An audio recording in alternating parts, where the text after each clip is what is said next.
Hi friends, welcome to Alisha's kitchen. ഇന്ന് നമ്മൾ ഉണ്ടാക്കുന്നത് അമ്പഴങ്ങ കൊണ്ടുള്ള കറിയാണ്. അമ്പഴങ്ങ കൊണ്ട് എങ്ങനെ കറി ഉണ്ടാക്കാമെന്ന് നോക്കാം.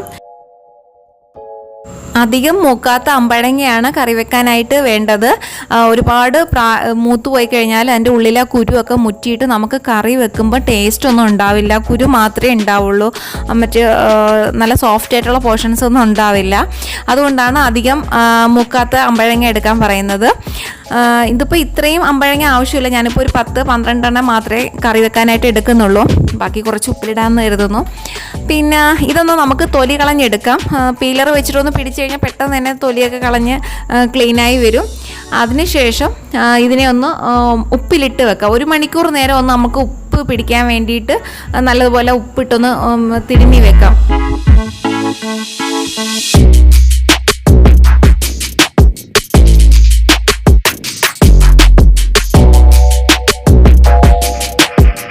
അമ്പഴങ്ങയിൽ ഉപ്പൊക്കെ ഒന്ന് പിടിക്കട്ടെ.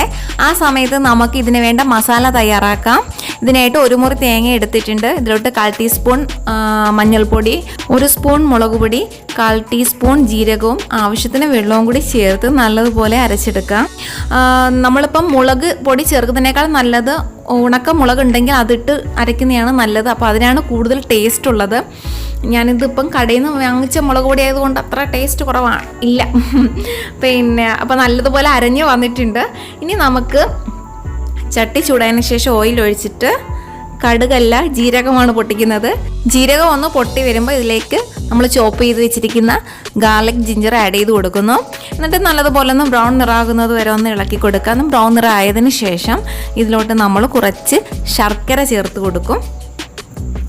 ശർക്കര ചേർത്ത് നല്ലതുപോലെ ഒന്ന് ഇളക്കിയെടുക്കുക.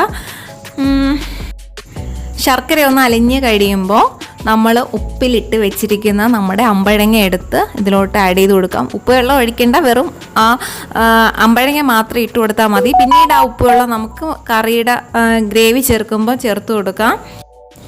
ശർക്കര അലിഞ്ഞ് വന്നിട്ടുണ്ട്. ഇനി ഇതിലോട്ട് നമുക്ക് അമ്പഴങ്ങ ആഡ് ചെയ്ത് കൊടുക്കാം.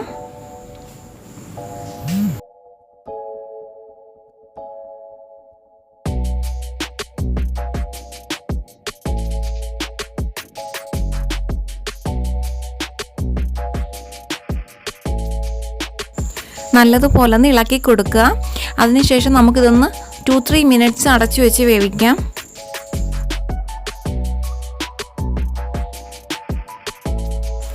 3 മിനിറ്റ്സ് കഴിഞ്ഞ് നമുക്കൊന്ന് തുറന്നു നോക്കാം. അപ്പോൾ അമ്പഴങ്ങയുടെ നിറമൊക്കെ ഇപ്പം തന്നെ മാറിയിട്ടുണ്ട്. നല്ല വെന്ത് വന്നിട്ടുണ്ട്. നല്ല വെന്ത് നല്ല മണം. ആ ഇഞ്ചി വെന്ത് ശർക്കരയുടെ ഒക്കെ ചേർന്നിട്ട് നല്ല ഒരു മണം വരുന്നുണ്ട്. അപ്പോൾ ഇനി നമുക്കിതിലോട്ട് നമ്മൾ അരച്ചു വെച്ചിരിക്കുന്ന അരപ്പ് ചേർത്ത് കൊടുക്കാം. ഇനി ഇതിലോട്ട് ആവശ്യത്തിന് ഉപ്പും വെള്ളവും ചേർത്ത് കൊടുക്കുക. അതിനുശേഷം കറി ലീവ്സ് കൂടി ഇട്ട് കൊടുത്ത് നല്ലതുപോലെ ഒന്ന് ഇളക്കി യോജിപ്പിച്ചതിന് ശേഷം 10-15 മിനിറ്റ് നമുക്കിതൊന്ന് അടച്ചു വെച്ച് വേവിക്കാം.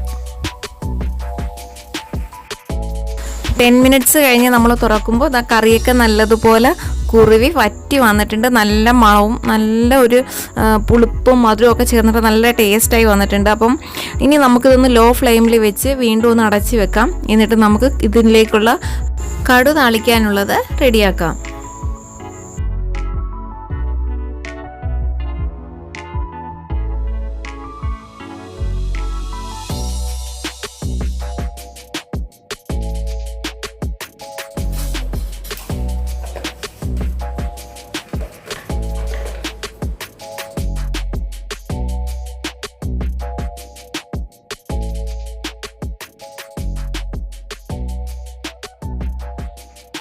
ലോ ഫ്ലെയിമിൽ വെച്ചിരിക്കുന്ന കറി നമുക്കിനി ഓഫ് ചെയ്യാം.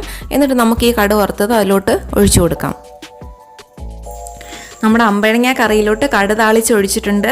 നല്ല കൊതിയൂറുന്ന ടേസ്റ്റുള്ള നല്ല അമ്പഴങ്ങ കറിയാണ്. നല്ല മധുരവും പുളിപ്പും ഒക്കെ ചേർന്നിട്ട് നല്ല ഒരു ടേസ്റ്റാണ്. സാധാരണ എല്ലാവരും അമ്പഴങ്ങ കിട്ടിക്കഴിഞ്ഞാൽ ഉപ്പിലിടുക മാത്രമാണ് ചെയ്യുന്നത്, അച്ചാറിടുകയൊക്കെയാണ് ചെയ്യുന്നത്. പക്ഷേ കറി വെച്ച് നോക്കിക്കഴിയും നല്ല ടേസ്റ്റാണ്. എല്ലാവരും ഒന്ന് ട്രൈ ചെയ്യുക. റെസിപ്പി നിങ്ങൾക്ക് ഇഷ്ടമായി കഴിഞ്ഞാൽ ഒന്ന് ലൈക്ക് ചെയ്തേക്കണേ.